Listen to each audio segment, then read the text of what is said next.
what makes just a photo versus my second shooter is amazing at taking these details. So a lot of people, when they take like, let's just say table settings, right? Because this is a photo podcast. Let's get super technical.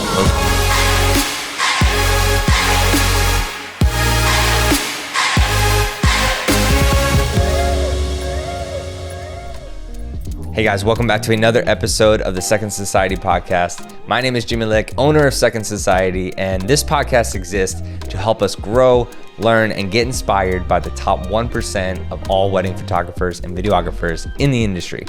Today I have on Daniel Kim, who is an incredible photographer based out of Arizona. And when I think of photographers who are just so incredibly great, it's like they found the secret sauce to being extraordinary. I think of Daniel Kim. This guy just understands life, understands what purpose is, understands what truly is meaningful and really what's just fluff. And he has just opened up my eyes and helped me kind of take a census of what I'm doing daily, day in and day out, making sure that I am congruent with who I truly am. And so I hope at the end of this podcast, you can do the same. But without further ado, let's dive into today's podcast. Guys, I have here a legend, and I can already tell he's got so much to bring to this podcast. I'm excited to just dive in. I want to welcome Daniel Kim. Daniel Kim, thank you so much for joining the Second Society podcast. Thanks for having me, man. Thanks for having me, Jimmy. Of course, man. I started this podcast, to learn more about photographers and videographers and talk to amazing people that are in the industry that have had different backgrounds, different success stories, different upbringings, and really try to bring education into shooters who are kind of just starting out, or maybe they're in their career and, they have questions on how to get to the next level, or what does success look like? How do I, reach the weddings that I really want to get into? How do I find my passion again? Those are the kind of the questions that I really want to answer on this podcast and just bring clarity to a lot of photographers and videographers out there on what life is all about. And so we're here to talk to you today because I feel like you have so much wisdom just by the little bit that I've studied of just your work, and even in your captions alone, like talk so much about your mindset when it comes to life. And I know we're going to unpack that today. So I'm excited to get started.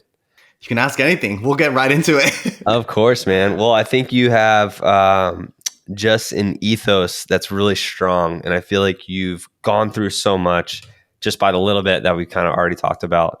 And I would love to kind of just unpack that and maybe start from the beginning. And I know there's like a lot of different, areas of where you could start, but maybe just start with one of them and we can kind of unravel that into who you are today, what you believe, what you strive for when going to the next wedding, and all that. So let's kind of just start from the top. Yeah. I mean, if I had an ethos, my ethos used to be always from the beginning, photographer first, wedding photographer second. Like I went to art school for photo, and at the same time, I was actually shooting weddings. So it was always interesting because in art school, I would always hide the fact that I was a wedding photographer. Okay. Because I didn't go to an art school where you learn lighting. It wasn't like Brooks, right? I think Brooks is like a technical school where they teach fashion and posing and things like that. I went to a conceptual art school. So it was at ASU.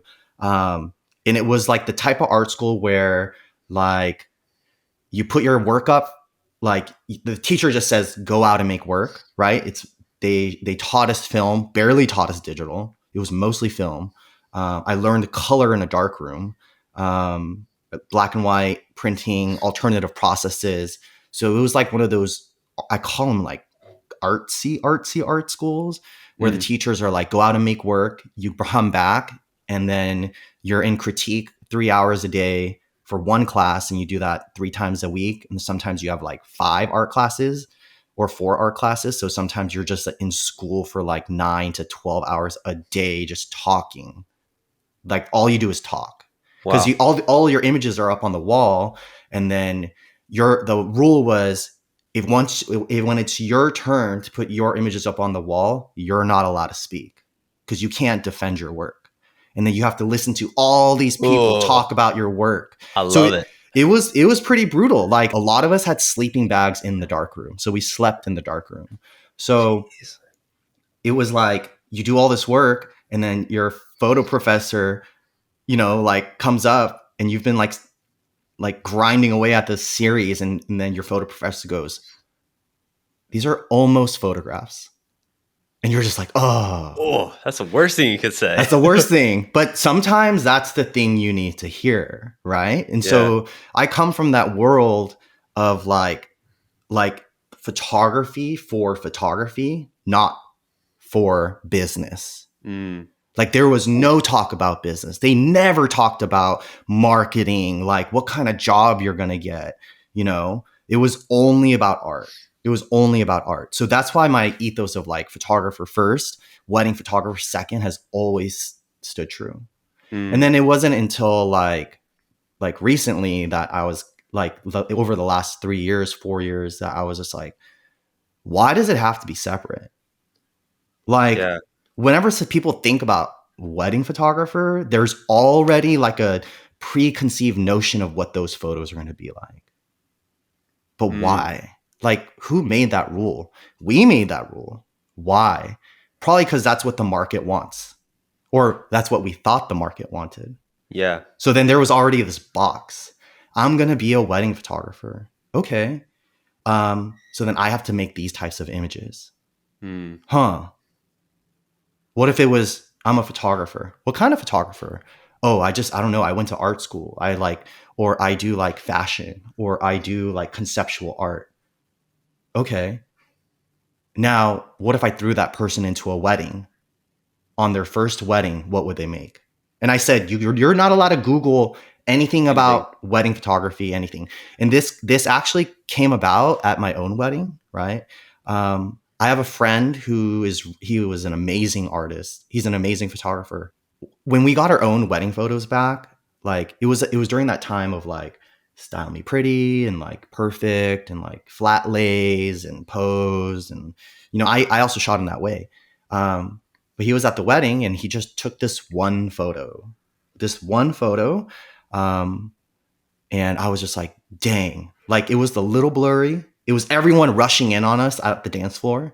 It was not perfect at all. But like, I could see, I was like, dang, I feel way more from this iPhone photo than I do on these perfect images that I just paid a lot of money for at the time. I paid what I thought was a lot of money. And so I was just like, dang, like that was like kind of like the little opening. But now my ethos is human first, photographer second, and then wedding photographer third. Yeah. And I think that comes about now because when I used to say photographer first, wedding photographer second, I hadn't lived as much life as I have now. Yeah. But I've lived a lot more life now. And all of that plays into my experience as an artist. Like I'm a dad now, right? Yep. I have gone through a lot, less than some, more than others, but my own experience. And I think that's the biggest thing. That's how my ethos came about. Like human first, photographer second, and wedding photographer third. And the reason why I say it like that is because it really is a different way of breaking down. Like wedding photographer third in my mind is anything that where I have to market myself, financials, like business, right? Because you don't have to be business minded to be a photographer. There's plenty of plumbers out there who are photographers, great photographers that don't do this as a living, right? But they're great photographers. The best photographers I know don't make this as a living. But the wedding photographer third is like business, right? Photographer second is like the art aspect for me. Love and the technical and the craft, the conceptual. And then the human first is who am I as a person making the art? Because the art has to come from somewhere. It comes from the artist. Well, the artist has to eat, sleep, have joy. Like they have to take care of themselves. They have to know who they are as a person, right? So like the person, the human being is the soil, right? And we got to nurture that soil because everything is coming from the soil. I'm a big garden guy too. I love like anything. Dude. Yeah. So I mean, it's like biblical principles, right? Everything starts with a seed. You know, fertile soil is going to grow and produce a lot more fruit. Mm-hmm. But there's something that you've gone through to kind of get there. So I would love to kind of just hear your journey because we're going to pick this apart. There's a lot I want to dive into with this, but kind of maybe like let's share with the audience how you got there. So I started shooting. The first photograph I ever made was a photo of me and my mom when I was getting ready to go to prom, and I was 17 at the time, and she had cancer. So she had cervical cancer, and when you're young, you don't really know. Like you have an idea of like the seriousness of the situation, right? But you also like really don't know, right? Because your parents like shield you. Looking back, like I didn't realize how much like pain she was in. I was just like, oh, she's just like tired, right? But like, I think there's a lot that I look back now as an adult because I'm getting close to that age of like when she passed. Like I think she passed when she was like in her 40s. And I'm like not in my 40s, but I'm like, you know, half a decade away from that. Yeah. So I've been thinking about this a lot. But I was getting ready to go to prom. I'm in a tux, rented tux. And I realized she wasn't going to be there to like see like me and all the people and like all that stuff. So I was like, hey, let me take a photo with me and my mom. So I asked my brother to take a photo, or my sister, one of my siblings, because I'm the oldest of 4. Okay. And then after I took it, I was like, dang, like I should probably take one of all of us with my mom. And so I took it and went to prom, had a blast, came back. And then I printed those photos, and then I bought frames at Walgreens and then just stuck them in there. And then I gave it to each of my siblings. And so that was like, I guess, the first photo I ever took. And ever since, so then my mom passed, right? This is like recent, or like right after that. So she passed 2 weeks before my birthday. Because I remember, because it's interesting because she passed on Easter too, and we're approaching Easter right now. Wow. She passed on Easter Day. So we're like 1 week out from Easter right now. So I've been thinking about this a lot. Oh my gosh. So I'm going to take a second for a second. Yeah, take a second, bro. So it was interesting because she gave me my birthday card early. And she gave it to me, like she passed 2 weeks before my birthday, but I think she gave me the card like a month before. I think at the time I was like, oh, I didn't really think about it too much. But then like literally thinking about it now, I think, dang, like she knew, right? She's not going to make it. Your passion for this art or whatever you do, it has to be the first thing. Because when there's like speed bumps and roadblocks and like very low lows, like it can't just be like there has to be something that drives you forward. I shouldn't even say drives you forward, that pulls you forward, right? Because it has to be in front of you. It can't be behind you. If there's something behind you, you don't know it's pushing you. You can't see it. And I think like that's why like creating out of fear is different than creating out of like possibility. Yeah. It's scarcity versus abundance. Right. To like, I used to create out of fear, right? Fear of failure, fear of like not being good enough, fear of not appearing successful. So when you create out of fear, you're running away from something. You're running away from fear. Yeah. And it can be good for a while. You can learn a lot. You can run really fast when you're scared of something chasing you. But you're running just enough to not get caught. Yep. Or you're also not running in, like you don't have a vision because you're always looking backwards. Yes. To seeing if something's still chasing you. Mm-hmm. And you end up going in the wrong direction rather than if you have a vision and you say, hey, this is where I really want to go. Yeah. Because I'm so passionate about it. Then your path is always going to be the right path. Yeah. And when you're running towards something like abundance mentality, you can run faster. Because it's not like I'm doing just enough to not get caught. It's I'm trying to get there as fast as I can. Yeah. Ever since then, it's been all systems go. So I switched my major. I was shooting weddings also at the time, and then I haven't stopped. Like the work that I'm known for now is not how I shot. If you ask people who have followed me for like over like 8 years, they will tell you Daniel used to shoot very posed, like very, very posed. So very film, very stylized. So I used to shoot on a Contact 645. I rated Fuji 400 overexposed by 2 stops. Yep. I had that creamy bokeh. I could do a flat lay. You give me a table setting and I can shoot the shit out of it, right? And I'm not saying these things are bad. Like actually, I will actually right now say you actually probably should know all this stuff. Like especially that's like because that's like the first thing I asked my second shooter is like, these are things that I consider the basics. Hey, I need you to shoot details. Okay. No, I need you to shoot them well. Yeah. Right? Not just like you take a photo of it. So like, because these are things that can be learned. So I used to shoot that way and there's nothing wrong with shooting that way. There's nothing wrong with being able to pose. It was just not my style. Well, let me pause you for a sec. Yeah.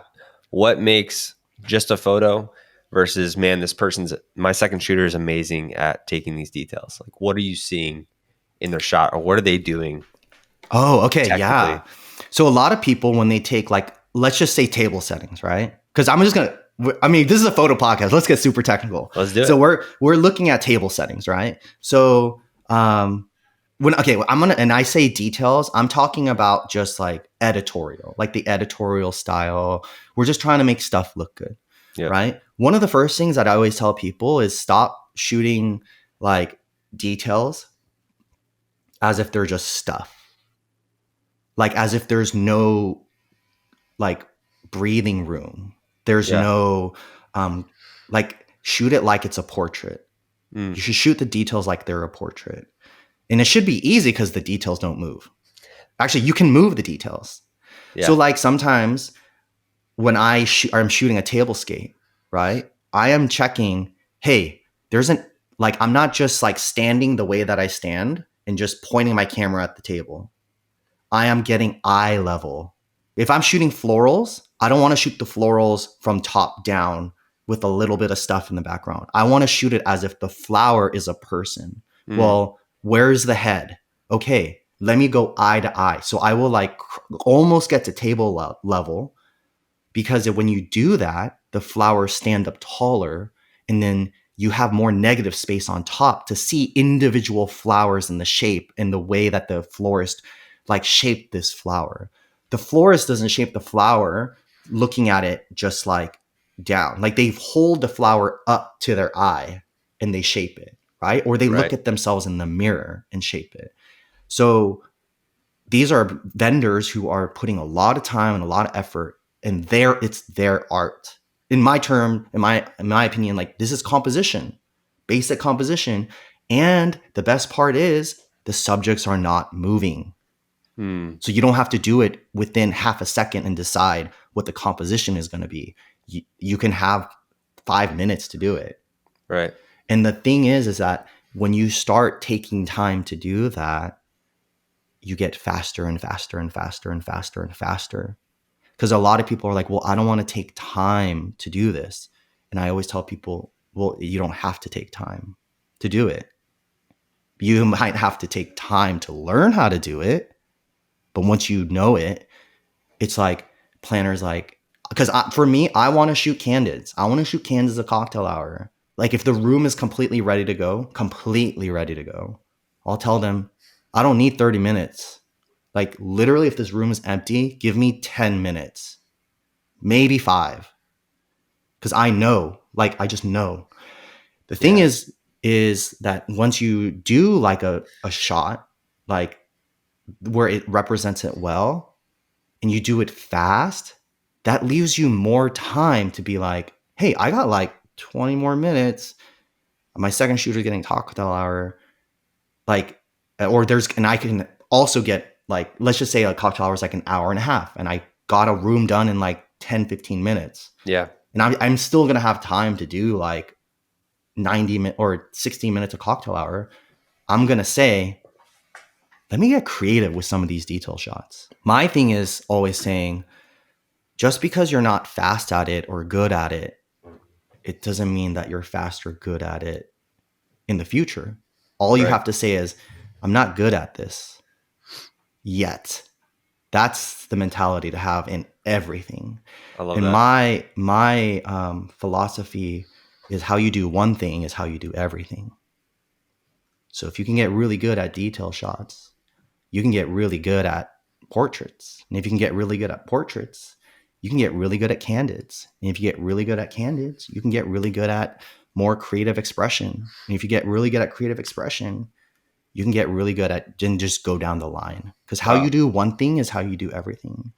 And that's why I don't believe in styles of photography. Like, one photographer doesn't have to have just one style they're good at. Why can't you be good at all of it? Which kind of leads us back to where I love where you're at right now.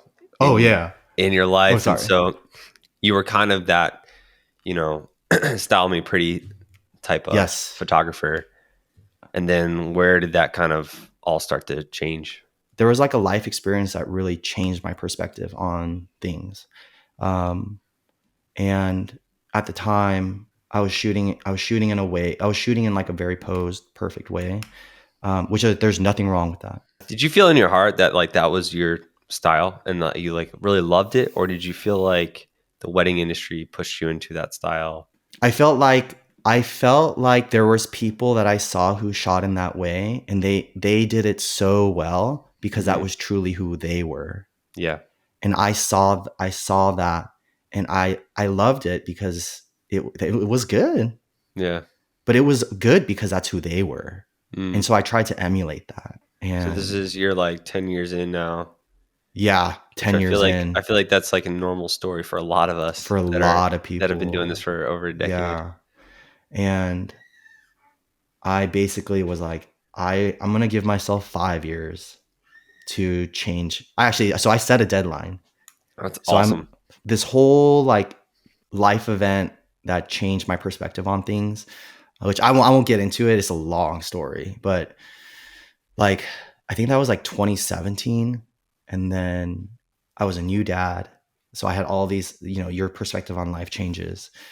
And I started searching, and I was looking at my pretty photos, and all my clients were booking me for these pretty photos. And that's really all I saw out there is just pretty photos.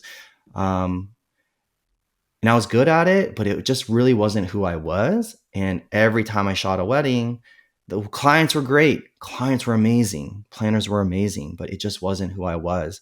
I feel like I lost a little bit of myself every time. I was looking for wedding photos that felt like what I saw in art school. And I finally found it like in 2019 by this guy, John Dolan. It was like late at night, and I came across his site. And when I was looking at his site, I was like, why am I like, these images are like nothing I've ever seen before in weddings. And they were not perfect photos at all. And I was kind of like, who is this guy? I look at him, I'm like, wait, how long has he been doing this? And I look, and it's a photo of a guy. He's got white hair, a white beard. He's like been doing it for 30 plus years, right? Like he's like one of the OG photographers. And I'm like, wait a second. This guy has made an entire career shooting celebrities, like shooting like all, like he shot like Will Smith's wedding, and he all like big name weddings in this way that I thought didn't even know existed. So then at the time I'm like, wait, this is possible. This is possible.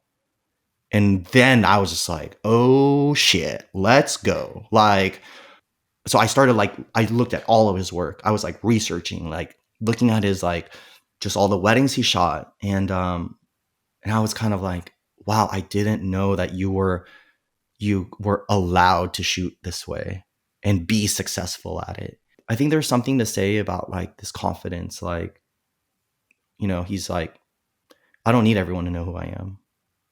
I have my clients, I make my art, Yeah. you know, and I'm confident in my work. And that's power, you Woo. know?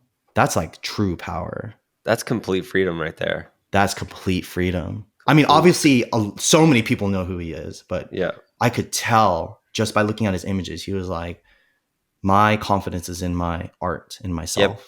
But it's almost like his confidence didn't stem from the External amount of followers validation. he has now.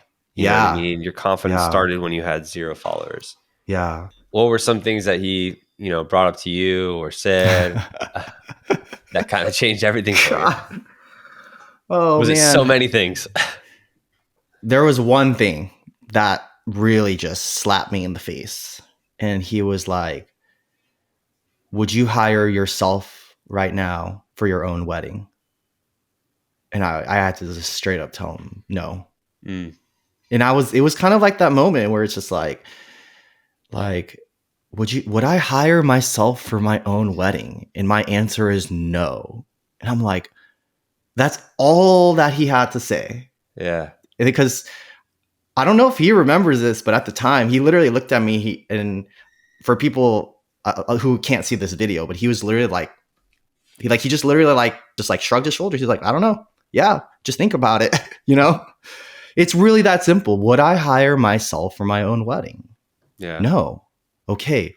Well, who would I be where I would hire and I think it's like that simple. I used to have this like scarcity mentality that there's nobody out there who wants to who likes the same stuff that I do.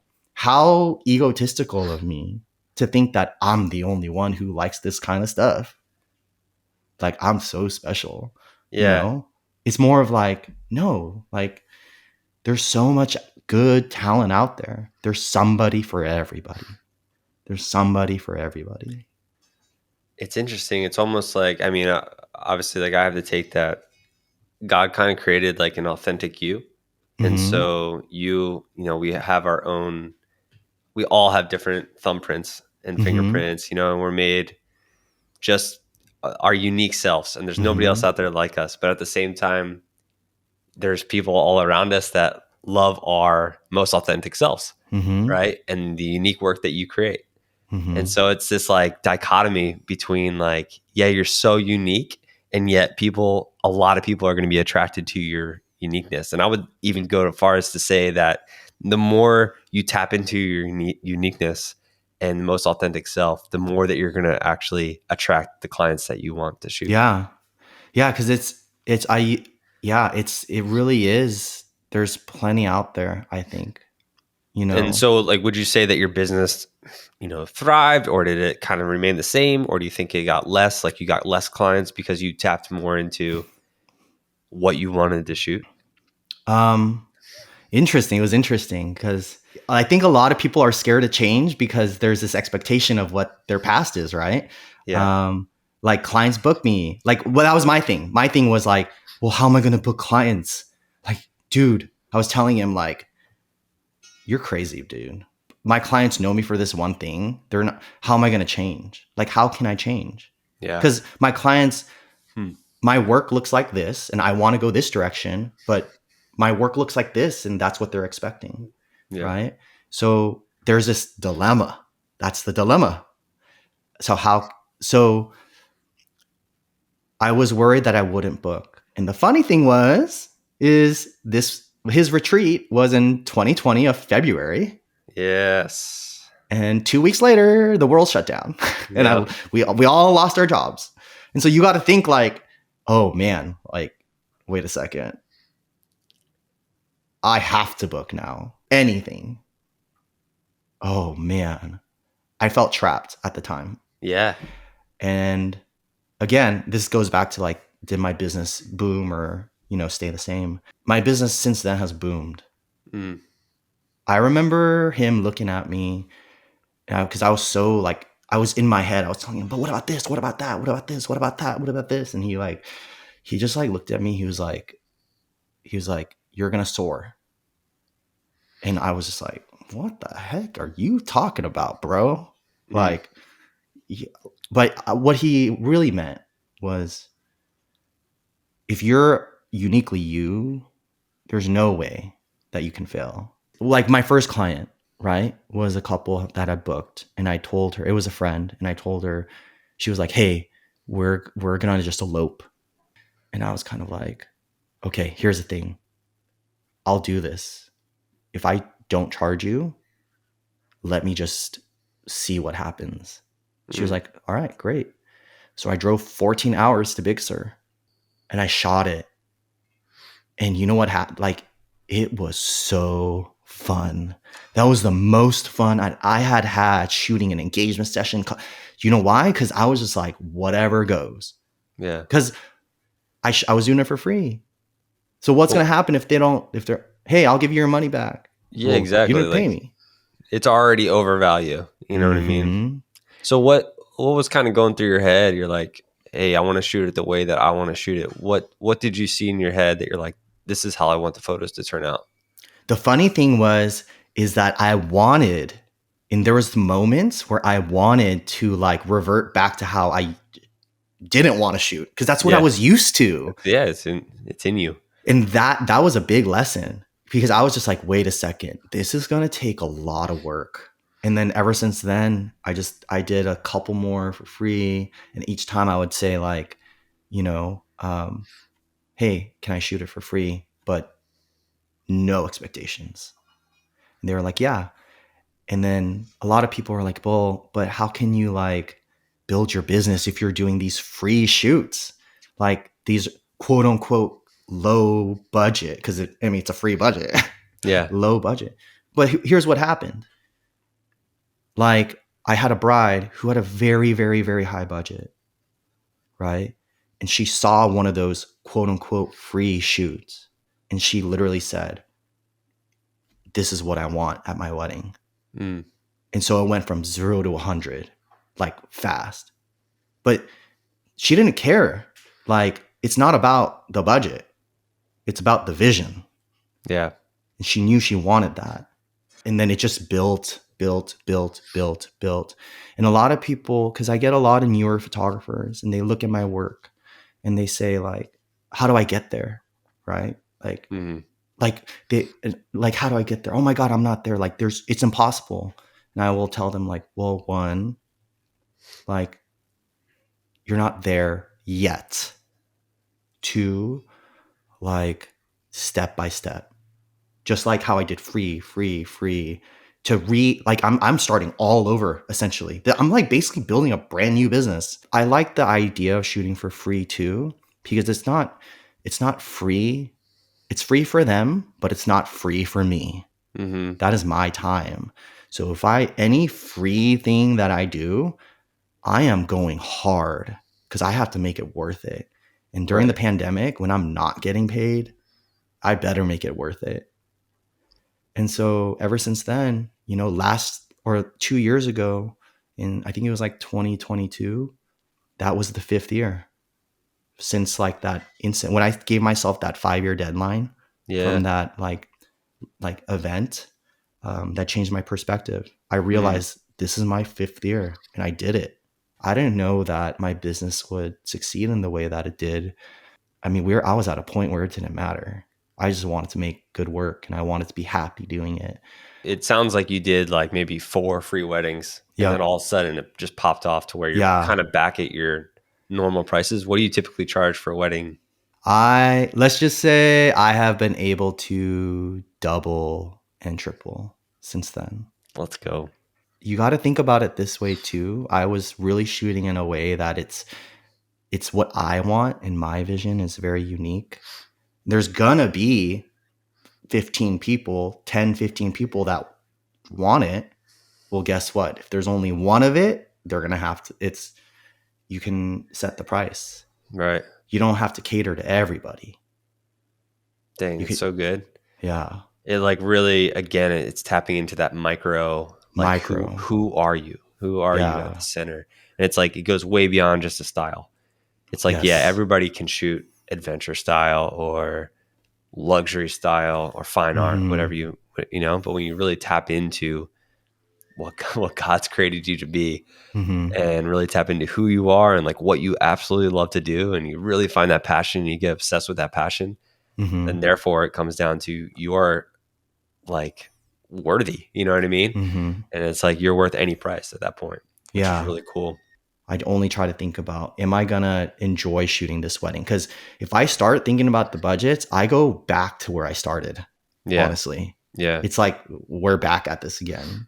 And there's been times I've been tempted. There's been some weddings where I was like, I had to say no. Like I had to say no, and I was just like, oh my god, like this opportunity is career changing. Why have you said no? It just wasn't a right fit for me. Yeah. It just wasn't the right fit. And we all know those weddings. Yes. So for someone who I feel like has really found, their style and what they love to do and what they love to produce, tell me like your process of, finding the next client. Is it usually through coordinators? Is it usually through the couples? You kind of interview them to see if they're really going to be your fit. Like, what are you looking for to say like, hey, this wedding is going to be right for me? Yeah. So it used to be all clients, right? Mm-hmm. Like, and I still try to keep it that way because the client is my client. Yep. No one else. It's why I don't do sneak peeks. And I talk to my clients about that because I don't think anyone should see the wedding before the clients do. Like I try to give my clients at least a week to a month alone with the photos before anyone else sees it. Planners, like florists, whatever. And I've lost weddings because of that. But most of my referrals are from the clients directly. Or the clients might go to the planner and be like, hey, we need you to contact this guy. Honestly, a lot of it is guests that have been at weddings that I've shot. Okay. Because they see the experience part of it. And I think that's a huge, huge part. How you are at a wedding, you got to remember that's their experience of the wedding. Yeah. And I put everything into it. I'm not one of those photographers, and it's okay. Like I'm not, if you are, but I'm not one of those photographers that's like, I got the shot. I got it. I got enough. I'm always like, man, what else is out there? And so I think people see that. And I think people also see how you interact with guests and how you talk to them. That's why the human first thing is really important, because how do I see these people as people first? Like I had a conversation with a guest at a wedding like a month ago, and we were talking about losing our parents. Right? And it's kind of like the human experience, everyone experiences it, but you got to connect with them on some level, not just for a photo, but it just because it's really enjoyable to connect with people. Yeah. And I think, and then so I get a lot of inquiries actually from weddings, and they haven't even seen the photos, but that says so much about what matters to them. Right. It's like connection first. Yeah. Connection and then first. Photos are secondary. The photos will happen. Yep. The photos will happen. Oh, that's so interesting. You know what I mean? Yeah. Like they've never seen the photos yet, and they almost trust you just based off of your interaction with them. The way you speak about it is just like you're obsessed with the experience that happened when you took the photo rather than the photo itself. And I love that, man. Like I think everybody should have that belief. Because I think it's innate in us, like as human beings, to be way more obsessed with the really deep conversations or deep connections that we have with humans rather than just the work itself. Yeah. You know what I mean? I think it's interesting because what's the point of a photo? It's to bring you back into that experience. Is there anything else in like your process, I guess, or just experience with the couples that, hey, this is what I do and this is what I think couples really draw into? I think couples just don't want to feel pressured to be a certain way. And I also feel like couples actually want to enjoy their wedding. Sometimes, but it's almost like you have to teach them to enjoy the wedding. And right? And it's almost, I also wonder how much of it is what they see what we post and they think, oh, that's what I have to be. They're just like me. If the photographer doesn't even know, like, how will the couple know? Right. So maybe as a collective, we can tell couples, and that's why I'm so vocal about it. Because like you actually would not believe, like everything I post, the amount of brides that have like DM'd me and like their wedding's already done, but they're like, oh my God, like this speaks to me. Like I already had my wedding, but I didn't enjoy it. And they're very honest with, they're like, I love the photos, but I actually didn't enjoy it. So it was really eye opening. And and I had one in the old way that I shot, like very perfect. I had one bride that emailed me, or she actually not emailed me. She said to me after the wedding, she was like, I hope my wedding was good enough for you. And I was like, whoa. Because I was only showing perfect, like details. And like, she was just like, I hope this was like good. I hope you enjoyed shooting it. Like, I hope this was good enough for you to like shoot. And I was like, what? Yeah. But now looking back, it was like, it's because of what I showed. Wow. So I feel like there's so much, how much pressure do these brides feel?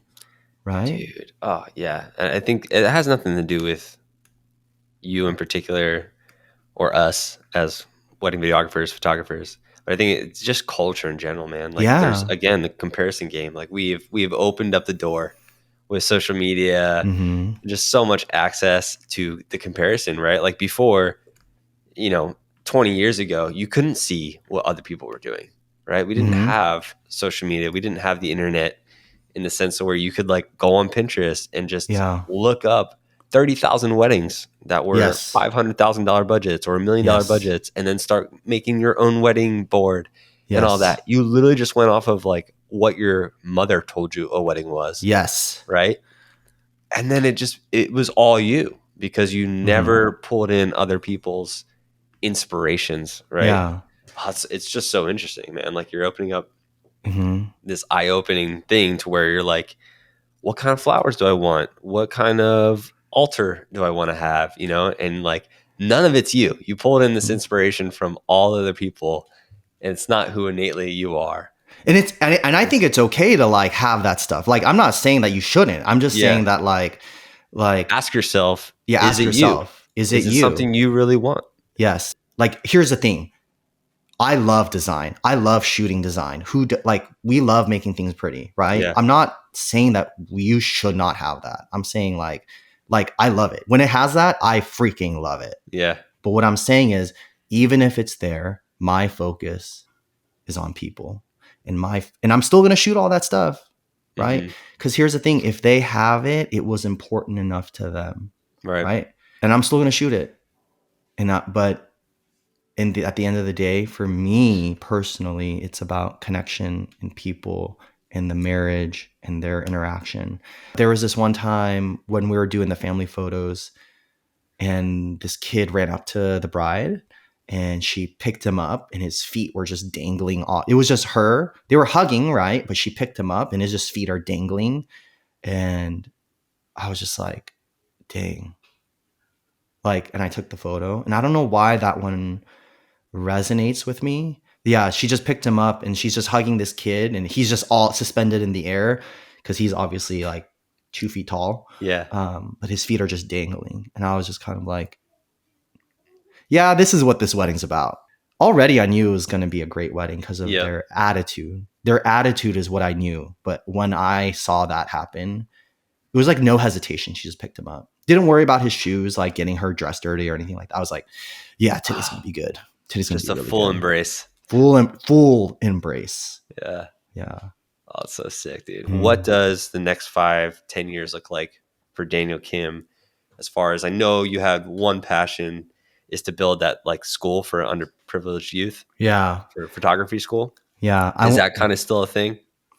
Yeah. That is definitely still a thing. I would love to get something going where like I can help. Because let's just be honest. It is expensive to get into photography. Yeah. There is a reason why and I'm just going to straight out say it. There's a reason why a large demographic like is able to start out with photography. Cameras are $3,000 sometimes, right? Mm-hmm. And there's like I tell people like, hey, they're like, oh, I would love to do that. I was like, but I can't afford a camera. My parents can't buy me a camera. Yep. Or like you talk to a high school kid, like they can't afford Sony mirrorless, right? Mm. Like maybe like once they're in like graduated or in high school and like worked for a while. So I would love to get cameras in the hands of these kids. So cool, man. And I love like back to just either living out of fear or living out of abundance. The mindset of, hey, I want to get a camera into every person's hands, almost like opening up the door to so many different photographers to join the market. What I feel like I've been hearing or just seeing lately, basically people are kind of scared in the sense that like, hey, there's more videographers getting into the market. There's more photographers joining now than ever. Like I'm having to undercharge to like beat prices or whatever that is. How do you speak into that? Because I know you have this mindset of abundance rather than fear. I have a saying that I heard, I think it was from a book. I forget who said it, but he was saying, be so good they can't ignore you. Yeah. So what do I have to do to where it's just like, how can I be so good that people are like, no, I want that guy. Right. I don't care what you charge. I want that guy. I don't care that photographer charges more than he does. I want that guy. What can I do? So instead of I always say like, it might not be my fault, but it's my responsibility. Yeah. So even if that's the market, all right, that's the market, man. I'm sorry, that's the reality. But what can I do to navigate it? And we'll just leave it at that. So good.